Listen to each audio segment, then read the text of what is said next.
Hoy vamos a explicar dos experimentos sencillos que podemos hacer con un sensor de temperatura que se puede conseguir de manera económica y que se puede acoplar a un Arduino, de tal manera que nos va a permitir registrar la temperatura en función del tiempo. Y este tipo de registros son muy útiles en diversos experimentos relacionados con la fisicoquímica. Entonces, básicamente el primer experimento va a consistir en responder la siguiente pregunta. Si tenemos una masa determinada de agua en estado líquido a una temperatura inicial determinada y lo mezclamos con una masa de agua en estado sólido, que vamos a suponer que está a 0 grados centígrados, la pregunta es ¿cuál es la temperatura de equilibrio de este sistema? Para hacer el experimento también tenemos que describir qué es un calorímetro y un calorímetro adiabático. En este caso vamos a utilizar un recipiente de poliestireno de baja densidad que se introduce a la vez en un termo. Entonces básicamente lo que vamos a tener es un termo de alimentos que nos va a permitir aislar térmicamente nuestro sistema. Y al interior de ese termo vamos a colocar un vasito de poliestireno de baja densidad. En Colombia se llama icopor, también para contribuir a que las paredes sean adiabáticas. Y al interior del sistema vamos a colocar la masa de agua sólida y el agua líquida. O sea, aquí está el agua líquida y también está el agua sólida. Y vamos a introducir un termómetro digital acá. Esto va a ser un termómetro. Básicamente va a ser un termistor que va a estar con su curva de calibración y va a estar acoplado a un Arduino y nos va a permitir registrar la temperatura en función del tiempo. Vamos a colocar una tapa adicional al sistema. Vamos a suponer que esto está tapado. Y la idea es que este sistema se aproxima bastante a un sistema adiabático. ¿Qué es un sistema adiabático? Es un sistema que tiene paredes que impiden la transferencia de energía en forma de calor desde los exteriores hacia el interior o desde el interior hacia el exterior. Que la energía transferida en forma de calor Q1 y Q2 son igual a 0. O sea, no hay transferencia. Eso es un sistema que es ideal y que no existe, y como vamos a ver, no se cumple experimentalmente porque las paredes de todas maneras tienen cierta conductividad térmica y hay pérdidas de energía en forma de calor. Otro aspecto que hay que tener en cuenta para hacer este tipo de cálculos es la capacidad calorífica del calorímetro. Y la capacidad calorífica del calorímetro pues será la capacidad calorífica del vasito de icopor, del termómetro básicamente, que tenemos que hallar. La del icopor es bastante bajo, el termómetro tendrá un valor pequeño pero significativo. Y para determinar esa capacidad calorífica del calorímetro habría que hacer un experimento en el cual introducimos una resistencia eléctrica. O sea, básicamente tendríamos el mismo vasito de poliestireno de baja densidad. A ese vasito le agregamos una masa de agua conocida, le introducimos una resistencia eléctrica y le introducimos un termómetro. Y la idea es que vamos a registrar la temperatura a medida que hacemos pasar aquí una corriente a través de la resistencia. Si conocemos el tiempo por el cual pasó esa corriente y sabemos el voltaje, entonces sabemos que la potencia es igual a V por I, y si multiplicamos esto por el tiempo, eso nos da energía, la energía dada por la resistencia al agua, y esa energía es utilizada en calentar el agua, que va a ser igual a la energía para calentar el agua, más la energía necesaria para calentar el calorímetro. La energía necesaria para calentar el agua, esa se conoce, porque conocemos la masa de agua, lo multiplicamos por la capacidad calorífica del agua, y como vamos a medir la diferencia de temperatura entre la temperatura inicial y la temperatura final, es algo que se conoce, entonces conocemos la potencia de entrada, conocemos la energía que necesitamos para calentar el agua, y a partir de eso pues podemos despejar la energía del calorímetro. La energía del calorímetro pues será igual a la capacidad calorífica del calorímetro por el delta de temperatura. Como el delta de temperatura lo conocemos, pues finalmente la única incógnita sería la capacidad calorífica del calorímetro. Entonces ese es nuestro primer experimento. El segundo experimento consiste en nuevamente tener el vasito de poliestireno de baja densidad que va a tener una mezcla entre agua y hielo inicialmente. Vamos a colocar aquí agua y vamos a tener hielo que va a estar ahí flotando. Si esperamos un tiempo suficiente y tenemos agua y hielo presentes en el medio y suponemos que también está en equilibrio con el vapor de agua, la temperatura de este sistema debe ser igual a 0 grados centígrados. Entonces introducimos un termómetro nuevamente, medimos la temperatura hasta que sea aproximadamente 0 grados centígrados y después vamos a hacer una adición al sistema de una sal, digamos en este caso de NaCl, y vamos a agregar digamos 10 gramos de NaCl y la cantidad de agua aquí con hielo, digamos que tenemos igual proporción en masa de hielo y agua, digamos 30 gramos de agua líquida y 30 gramos de agua sólida. Cuando se hace esa mezcla vamos a observar que la temperatura en función del tiempo va a disminuir porque el cloruro de sodio se va a disolver en agua y eso va a hacer que el potencial químico del agua líquida disminuya. ¿Por qué al agregar NaCl en agua disminuye la temperatura de equilibrio? La idea es que el potencial químico del agua en estado líquido en el equilibrio debe ser igual al potencial químico del agua en estado sólido. El potencial químico del agua en estado líquido es igual al potencial químico estándar más RT logaritmo natural de la fracción molar del agua en la fase líquida. Cuando se disuelve cloruro de sodio en agua, resulta que la fracción molar del agua disminuye y al disminuir la fracción molar del agua quiere decir que el potencial químico del agua pasa a ser menor. Entonces cuando tenemos una disolución tenemos que el potencial químico de la disolución, que inicialmente estaba en equilibrio del agua, pasa a ser menor que el potencial químico del agua sólida, del hielo. Ahora entonces el sistema va a tender nuevamente a un equilibrio, pero para que tienda nuevamente a un equilibrio, el potencial químico del agua sólida tiene que disminuir, tiene que ser más bajo para que llegue al equilibrio.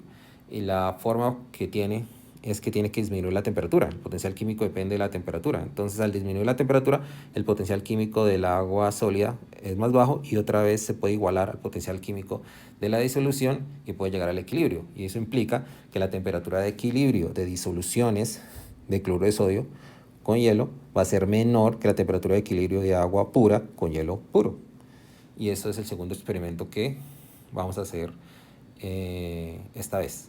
La idea es mostrar dos experimentos en los cuales el registro de la temperatura en función del tiempo va a ser bastante útil para comprender los fenómenos naturales que están ocurriendo y explicar brevemente cuál es la teoría detrás de los fenómenos que están pasando. Pasemos al experimento. Para comenzar el experimento vamos a pesar 80 gramos de agua. En primer lugar colocamos un recipiente, taramos.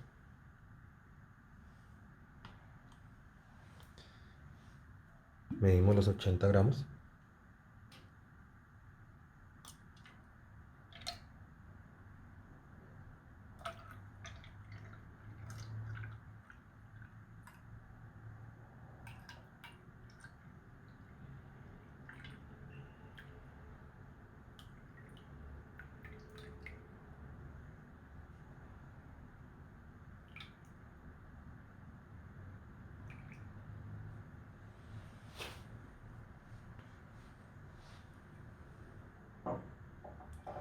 En este caso tenemos 79.28 gramos.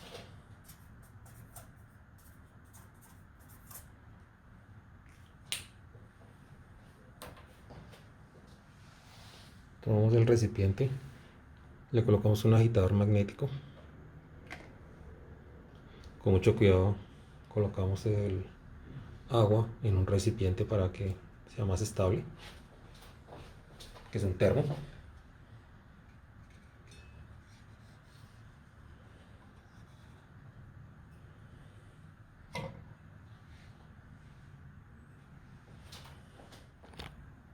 Aquí vemos el termo externo, el vaso de icopor, que es propileno de baja densidad. Y después entonces colocamos el sensor de temperatura que haga contacto con el agua. Cerramos. Nos aseguramos que el sensor de temperatura no toque el agitador, pero sí está en contacto con el agua. Colocamos el recipiente encima de un agitador magnético. Empezamos a agitar. Entonces tenemos al agitador los 80 gramos de agua al interior del calorímetro casero. Ahora lo que vamos a hacer es empezar a hacer el registro de temperatura utilizando el sensor de temperatura que está conectado a un Arduino acá y que está conectado a el Arduino. Tiene un interruptor para poder detener el experimento y el Arduino está conectado vía USB al computador. La temperatura está alrededor de 20.4 grados centígrados. Esperamos unos segundos o unos minutos, un par de minutos, a que se estabilice la temperatura, y ya van 89 segundos y ya la temperatura es constante. Pesamos una cantidad de hielo, aproximadamente 10 gramos. En este caso tengo hielo en el vaso. El peso del vaso con el hielo es de 10,86 gramos.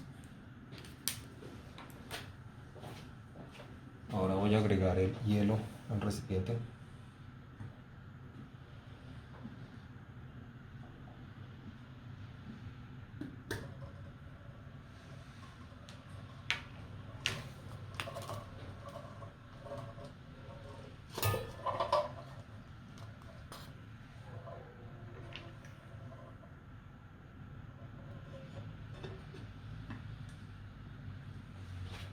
Tapamos.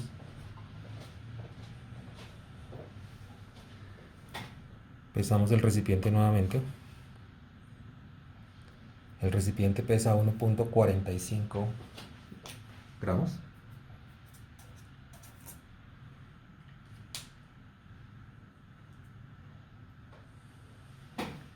Y miramos cómo va cambiando la temperatura en función del tiempo. La temperatura antes estaba en 20 grados y ahí va disminuyendo. Y hay que esperar hasta que llegue a un equilibrio o empiece a subir levemente. La idea es que estos recipientes no son adiabáticos completamente, entonces hay pérdidas de energía en forma de calor por las paredes.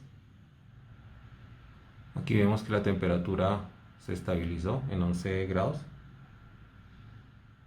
Registramos unos segundos más para tener una línea base. Vamos a registrar hasta 400 segundos. Y detenemos la captura de datos. Cuando tenemos agua líquida y ningún proceso está ocurriendo, vemos que la temperatura es constante. En este caso la temperatura es de 20.44 grados centígrados. Cuando agregamos a más o menos 80 gramos de agua líquida, 10 gramos de agua sólida, hielo, vemos que la temperatura empieza a disminuir. Los procesos que tienen que ocurrir es que el hielo sólido se tiene que fundir a agua líquida a 0 grados centígrados, y después esa agua líquida a 0 grados centígrados se tiene que calentar a la temperatura de equilibrio. Mientras que la temperatura del agua, que inicialmente estaba a 20.44 grados centígrados, tiene que disminuir. En pocas palabras, el hielo se va a calentar. Primero se va a fundir y después el agua líquida se va a calentar, y el agua inicialmente que estaba caliente se va a enfriar, y la temperatura de equilibrio a la que vamos a llegar en este caso es de 11.06 grados centígrados.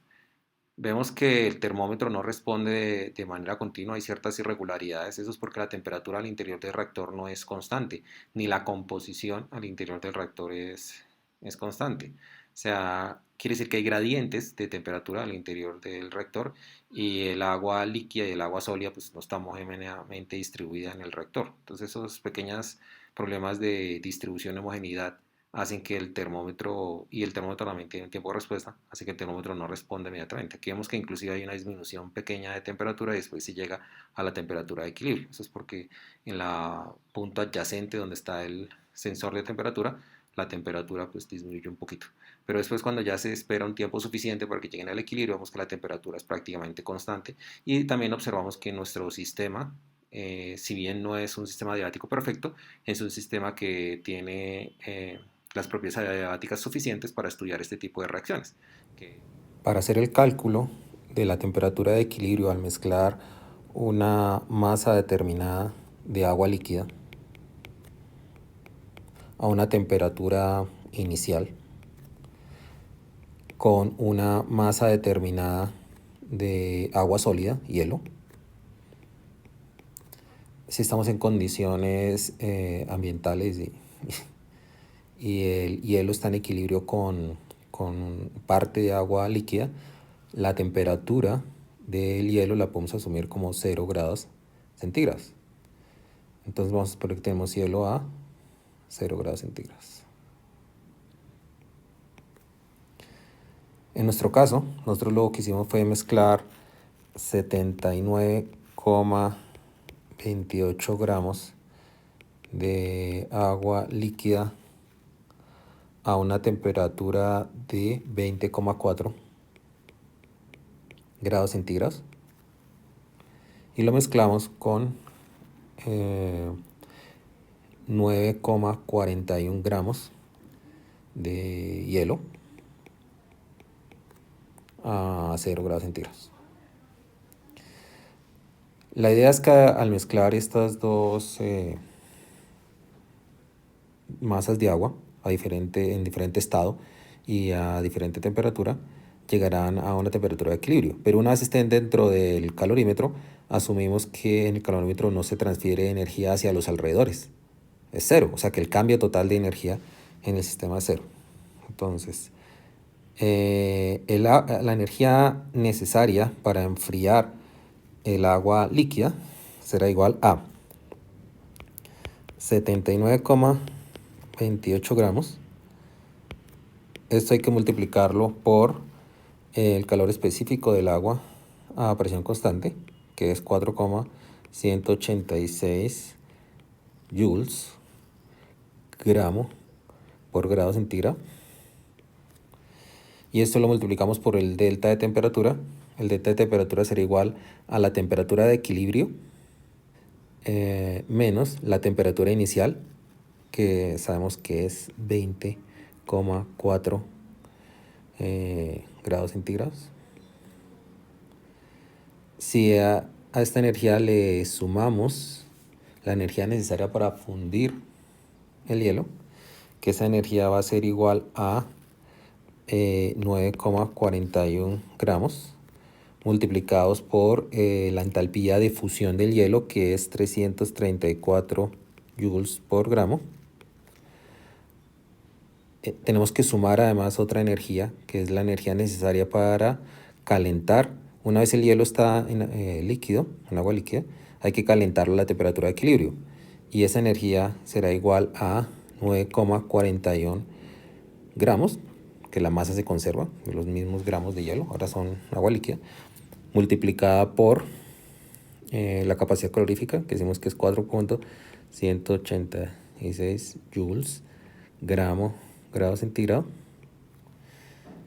y multiplicado por el delta de temperatura, que será igual a la temperatura de equilibrio menos 0, porque suponemos que el hielo está a 0 grados centígrados, y todo esto debe ser igual a 0. Eso quiere decir que el primer término, que es este término total, es negativo. ¿Por qué es negativo? Porque la temperatura de equilibrio es inferior a 20 grados centígrados.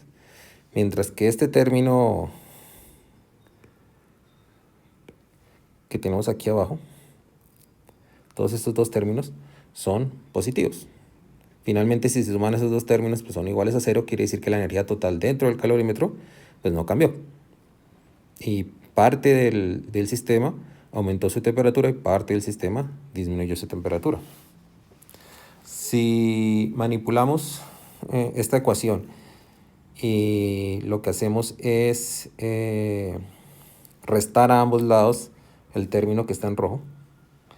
Al restar a ambos lados el término que está en rojo, básicamente lo que hay que colocar es, o sea, borrar este signo más, colocar un igual y colocar menos acá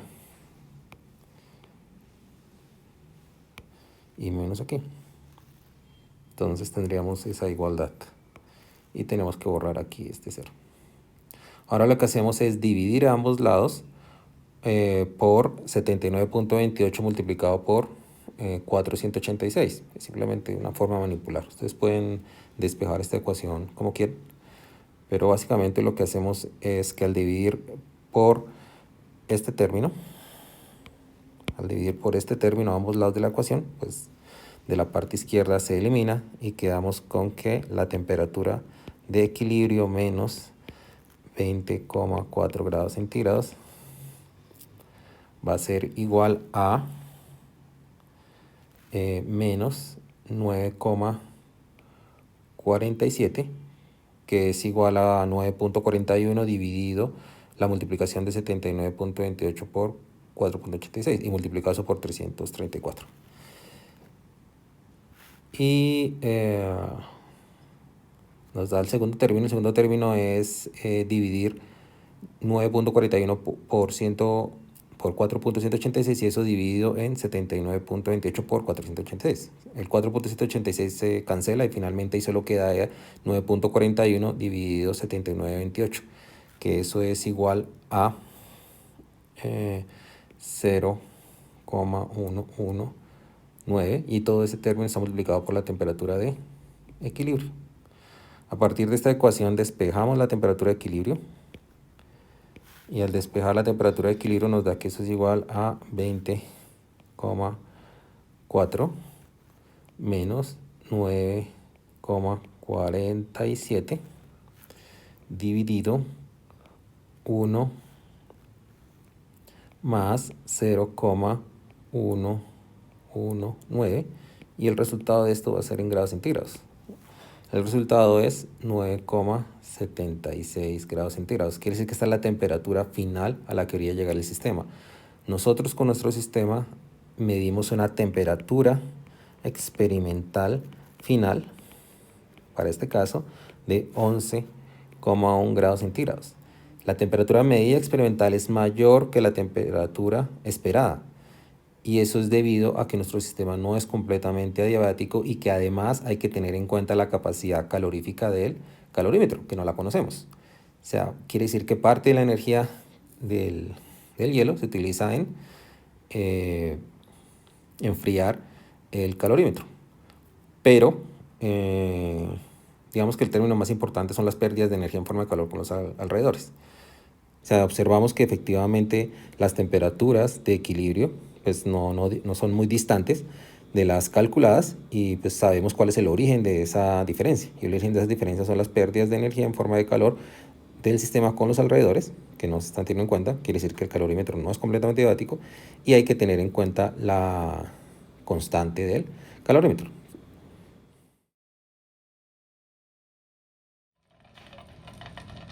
Ahora vamos a utilizar el sensor de temperatura conectado a un Arduino para estudiar el descenso crioscópico. Para esto vamos a ver la disminución de la temperatura. Aquí tenemos una mezcla de agua líquida y hielo y estamos agitando la mezcla. La temperatura que está marcando el sensor ahora es aproximadamente aproximadamente 0,7 grados centígrados. Debería ser 0 grados centígrados, pero la idea es que el sensor tiene un error. Agitamos vigorosamente la mezcla y vamos a empezar a registrar la temperatura en función del tiempo. Para tal fin vamos a Tools, nos vamos a Serial Plotter. Ahí vemos que la temperatura es constante, más o menos 0,7 grados centígrados. Ahora voy a proceder a agregar 10 gramos de cloruro de sodio. Debemos asegurarnos que el cloruro de sodio cae dentro del recipiente, para eso usamos como un embudo.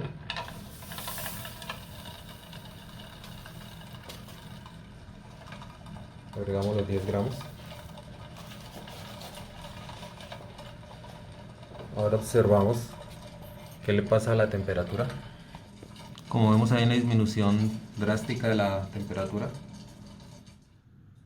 Como vemos la temperatura disminuyó aproximadamente 7 grados centígrados después de 200 segundos de haber adicionado 10 gramos de sal, más o menos a una mezcla entre hielo y agua de unos 60 gramos,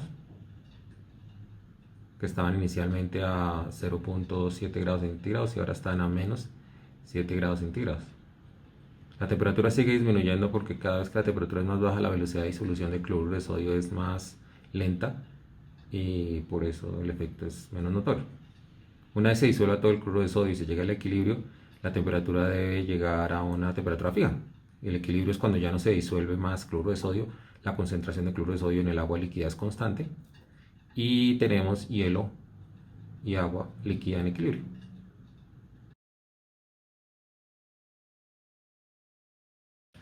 Como vemos, el sistema de registro de temperatura utilizando un Arduino es muy útil para estudiar procesos físico-químicos, en este caso como el descenso criscópico, y es muy fácil de implementar. Tan solo necesitamos un sensor de temperatura. En este caso el sensor de temperatura es el que vende la empresa.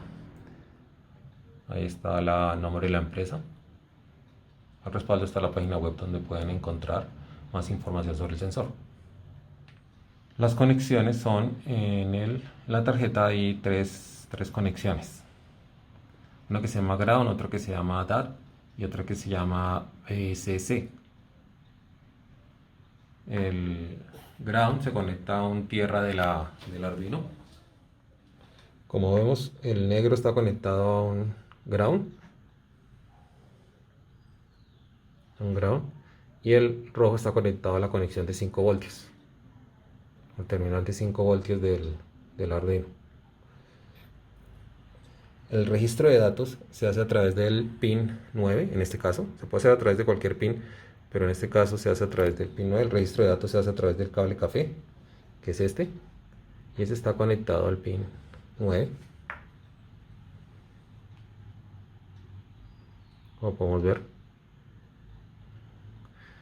el interruptor, los dos cables del interruptor, uno tiene que ir al ground, que es el azul, y el otro tiene que ir a una entrada que permita hacer interrupción. Cada Arduino tiene ciertas entradas que permiten hacer interrupción. Por ejemplo, en este caso, la entrada 2 es una entrada de interrupción casi para todos los Arduinos.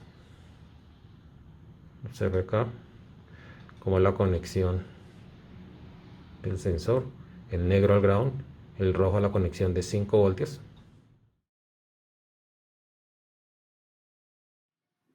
El programa que permite la captura de datos utilizando el Arduino es el siguiente. Entonces, aquí tenemos un sensor de temperatura con interruptor externo. Esto simplemente es un mensaje, no es una línea, por eso tiene estas dos líneas acá. Quiere decir que esa línea no la lee el código. Después tenemos una variable que vamos a llamar mi tiempo. Y tenemos que incluir dos librerías, una librería que se llama onewire.h y otra librería que se llama Dallas Temperature. La primera librería lo que permite es el manejo de datos a través de una sola entrada. Eso quiere decir que a través de una sola entrada podemos enviar muchos datos. Es algo similar como cuando por una fibra óptica van mucha información al mismo tiempo y el sistema pues puede manejar el registro de datos simultáneos sin ningún problema. Entonces ese es el protocolo OneWire. Después la otra librería es la librería del proveedor que es necesaria para que el sensor de temperatura pueda registrar la temperatura en grados centígrados. y no nos dé la señal inicial del sensor. Seguramente el sensor inicial es un termistor y tendríamos que mirar una curva de calibración entre resistencia y temperatura, pero ya el proveedor ha hecho esa curva de calibración y pues nos ahorra tiempo. Después tenemos que mirar diferentes pines. Hay un pin para la captura de datos a través del protocolo OneWire. El pin que vamos a utilizar es el pin número 9, ese es el pin de entrada de datos. Puede ser cualquier pin digital, no analógico. Y después vamos a utilizar un pin que es un pin de interrupción. El pin de interrupción va a ser el pin número 2 y lo vamos a llamar BTN0. Simplemente es un nombre, pero el pin de interrupción es el número 2. Iniciamos, digamos, las librerías, iniciamos los sensores. Entonces, el primero es, iniciamos el protocolo OneWire para que empiece a leer el sensor de PIN-DAT, el 9, y iniciamos la librería pues, de temperatura.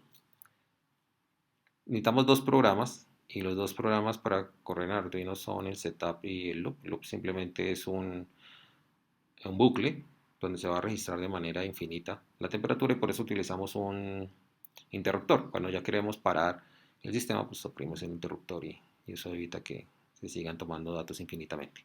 En el setup entonces tenemos que iniciar la toma de datos del serial a una velocidad de 9600 baudios. Esa velocidad pues es la suficiente para manejar el registro de datos a través del sensor. Velocidades más rápidas pues, no son necesarias porque el sensor no responde tan rápido. Iniciamos el bus de datos, entonces iniciamos el sensor y para eso decimos que sensor, el nombre del sensor, comience. Después iniciamos el pin. El pin en este caso es el pin de interrupción, que es un input y que va a ir de menor a mayor. O sea, eso es la instrucción aquí, pull up. Y después otra línea que se necesita para el interruptor es que tenemos que decirle que hace el interruptor. Entonces el interruptor va a generar una subrutina que se llama detener. Y detener simplemente es que va a salir del programa. Entonces el interruptor se va a manejar a través de la entrada que se llama BTN0, que es simplemente el pin 2, que ya lo definimos aquí arriba. Va a ejecutar detener y lo que se va a registrar es una caída de datos de voltaje. O sea, el interruptor inicialmente está en alto voltaje y cuando se interrumpe baja. Entonces detecta esa bajada y detiene. Después, para la toma de datos de temperatura, iniciamos el sensor y le pedimos la temperatura al sensor. Después hacemos un flotante que vamos a llamar mi tiempo y que esta es una instrucción que me va a dar el tiempo en segundos, en milisegundos. Entonces lo que hacemos es milisegundos dividirlo en 1000 para que me la den segundos. Después tenemos un flotante de temperatura que vamos a ver qué es la medida que hace el sensor. O sea, va a obtener la temperatura del sensor DS18B20. Después lo que podemos hacer es diferente presentación de datos. Podemos presentarlos imprimiéndolos. Para eso tengo aquí que imprima mi tiempo, imprima un tabulador y la temperatura. O simplemente que imprima la temperatura. La idea es que si lo quiero en registro mm, de datos, pues es mejor que imprima el tiempo y que imprima un tabulador y la temperatura. Pero si lo quiero es un registro en gráfica, lo único que tengo que decirle es que registre la temperatura y él ya registra el tiempo de manera automática. Y le estoy dando una demora de 512. 512